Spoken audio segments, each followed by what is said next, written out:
Well, mid-March is an ideal time to be getting small fruits in the ground, and one of the easiest ones to grow, of course, is strawberries. And what we're doing here, this is an old strawberry bed that we renovated last fall. You may remember that we sowed Austrian winter peas into it. Those have been tilled under, and now we've put out a stake and string, and I'm hilling the bed up for good drainage, which is essential with strawberries, and Steve's coming along behind me, just tamping the sides down to help firm them up a little bit. And the idea with strawberries, of course, that you need to have them out in full sun in order for them to bear well. You can grow them in shade as a ground cover, but they will not bear nearly as much fruit as if they're in full sun.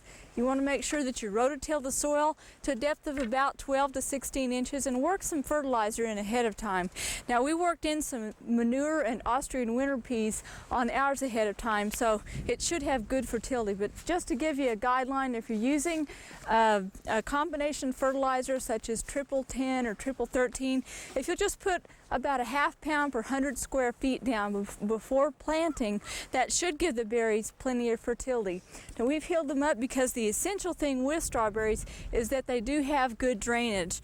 When you get a bundle of strawberries in, they won't look like much. This is from a mail order company, but you do want to inspect the root system. Make sure that the roots have a nice white appearance.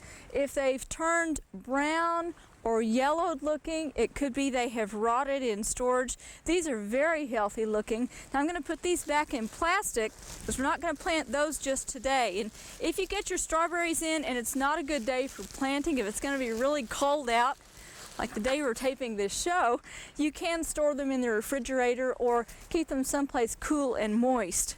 You don't want to just leave them in the house. You can hill them in outdoors in some sand in a protected place.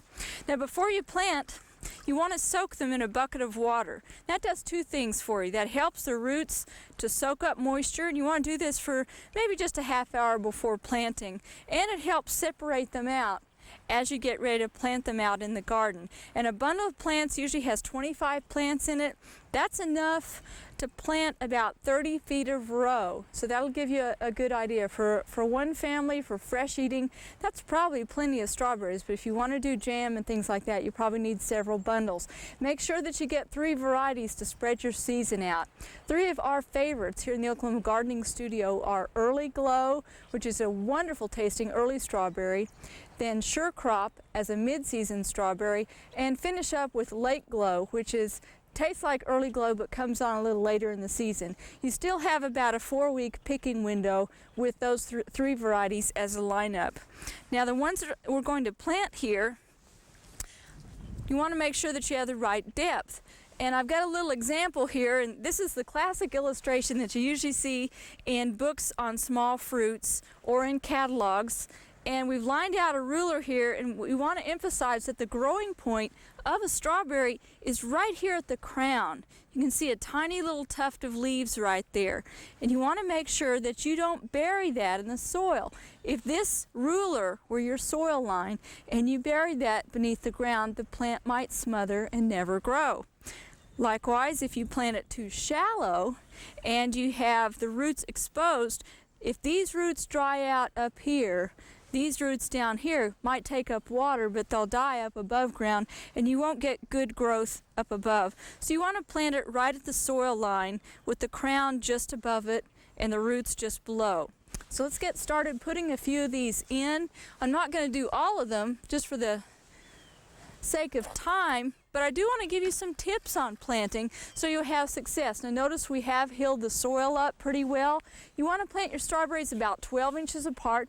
Fortunately, a lot of trowels are right about that length, and so you've got a calibrator right here. And what you want to do is make sure that you don't bend the roots around. When I used to work on a strawberry farm, we'd have a term called J-rooting, where if you planted these and these were bent around, they won't grow very well. It's actually better to trim them off and plant them so that all the roots can spread out and be nice and deep. Now, you normally don't want to stand around or sit around like I am and have these exposed quite like this, but that's basically how you want to get them planted. I'm going to go ahead and put these in because I don't want to leave those out exposed. And just lay your trowel down, tip it up, get these in, and go on to the next one. Now, if you're doing these by the acre, they use a planting machine to get it done. This basically gives you a tip of how to go about it.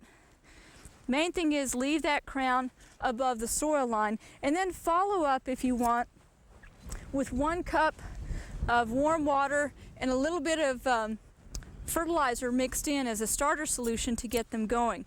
Now, even though we're not past our last season of frost, you can go ahead and plant strawberries. It will not hurt them.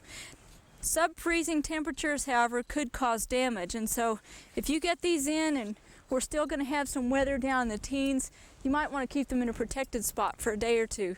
The last thing I want to mention is over here.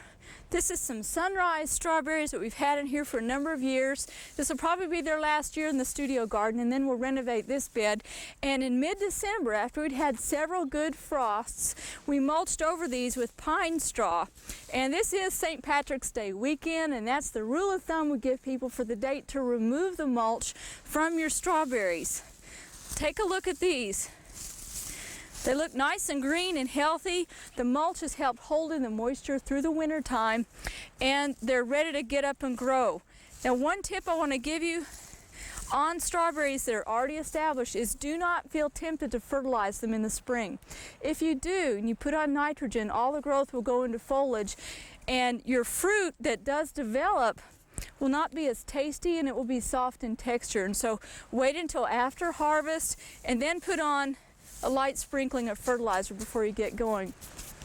Well, I'm going to go ahead and get the rest of these strawberries in, and a little later on we want to give you some tips on planting blueberries in the garden, because that's another fruit that you can plant that requires no pesticides and very little care once they're established.